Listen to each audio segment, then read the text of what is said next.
Langston Hughes was born in 1901 and died in 1967. He was a key figure in the movement called the Harlem Renaissance. And this was a revitalization of the African American experience in literature and art, politics, and dance, among other things. Mm-hmm. And he is an artist, a poet that I like to teach because there's very few writers I can think of, very few poets I can think of that can pack such a punch in such a small poem, such a short, clipped stanzas, really small poems, but they're great and they are powerful. Jacob, I know you've taught Langston Hughes. What do you in particular like teaching? Oh, you know what? Langston Hughes is actually part of the 11th grade U.S. history standards. We cover the Harlem Renaissance, which you mentioned, he's one of these great artists. His name and Zora Hurston are mentioned in one of our standards. And so what I decided to do is to share some poetry with the students, to have them read them, and then compare it with actually Zora Hurston, not so much with the poetry, but with a short story, and even kind of compare their backgrounds. And so the kids seem to enjoy the poems for sure. And then also to contrast the backgrounds is kind of interesting too, because it's a man and a woman, and they both have different life experiences. So the kids really enjoy the poems. Well, what do you teach in particular? So what I teach is I teach the experience. Now I have a poem here called Po' Boy Blues. Can I share that? Yes. Let me go ahead and share that real quick with you. So the title is Po' Boy Blues. Po meaning P-O, right? Yeah, Po meaning P-O. Okay, so this is the poem. I'll go ahead and read it, Ruben. Po' Boy Blues by Langston Hughes. When I was home, the sunshine seemed like gold. When I was home, the sunshine seemed like gold. Since I come up north, the whole damn world's turned cold. I was a good boy, never done no wrong. Yes, I was a good boy, never done no wrong. But this world is weary and the road is hard and long. I fell in love with a gal I thought was kind. Fell in love with a gal I thought was kind. She made me lose my money and almost lost my mind. Weary, weary, weary early in the morn. Weary, weary, early, early in the morn. I'm so weary, I wish I'd never been born. And Ruben, I share that because I share the experience of African Americans. He came up at a time up north during the Great Migration of African Americans. And so I share that, and right away the kids get a little upset because I go, "Why are you talking like that?" I go, "Well, no, this is how he wrote, you know."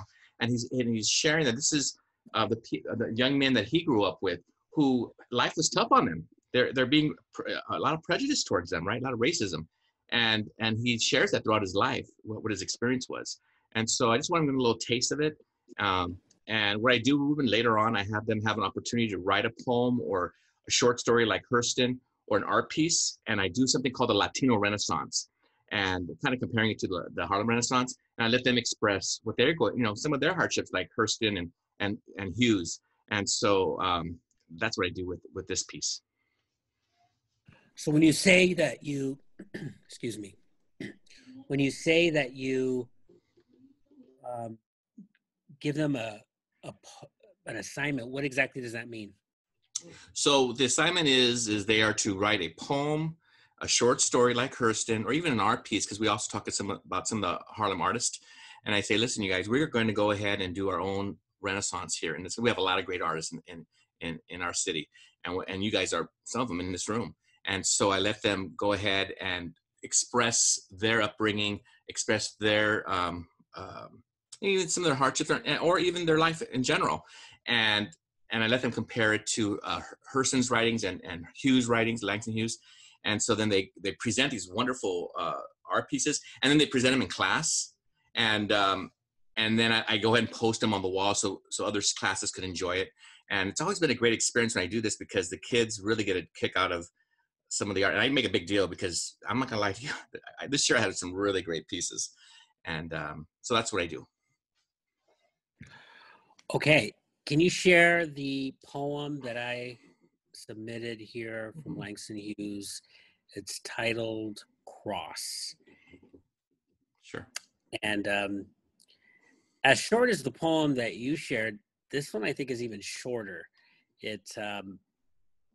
It just goes, you know, like a great artist, he goes in, does his thing, gets out. So this is Cross by Langston Hughes. And my old man's a white old man, and my old mother's black. If ever I curse my white old man, I take my curses back. If ever I curse my black old mother and wish she were in hell, I'm sorry for that evil wish, and now I wish her well.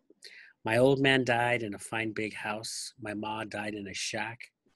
I wonder where I'm gonna die, being neither white nor black. So the first thing I talk to when discussing this is kind of similar to what you were saying, is the idea of how it sounds. Like some people are thrown by some of the way he words things, his word choices. And yours was a more stark example of how things are. We can go, if you can go back, it's Sure. okay. We're almost done. This is not That's going fine. to take long. Sure. I want to point something out. Is that poems, especially the tradition that Langston Hughes was accustomed to, poems are meant to be heard, not just read on a document. So it's important to take time and hit those phrases and say them the way they were written. And then also we can talk about the literary devices. The last stanza there, you can consider that being literal. My old man died in a fine big house. My ma died in a shack, but it was probably metaphorical.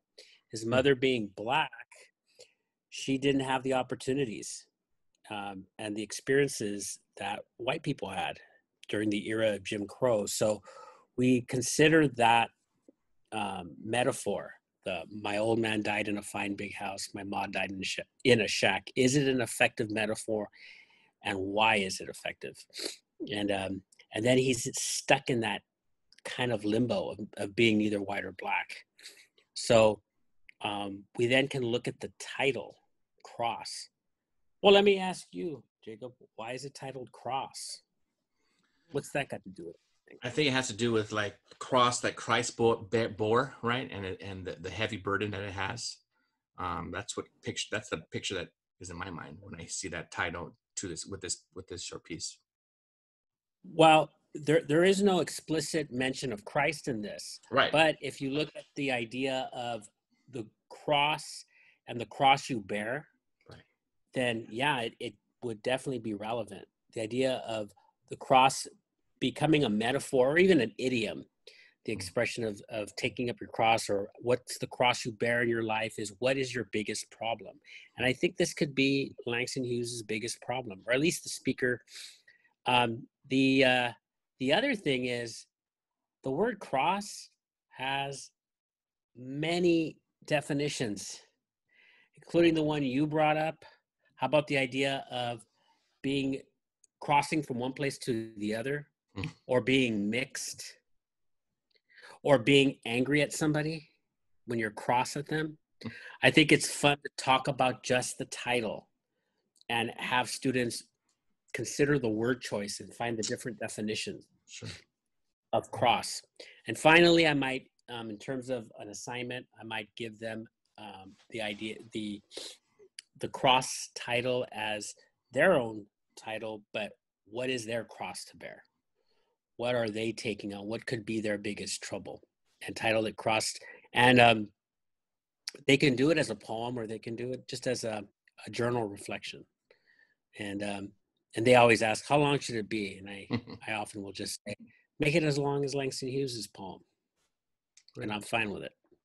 So Excellent. Langston Hughes, everybody. And we'll see you next time.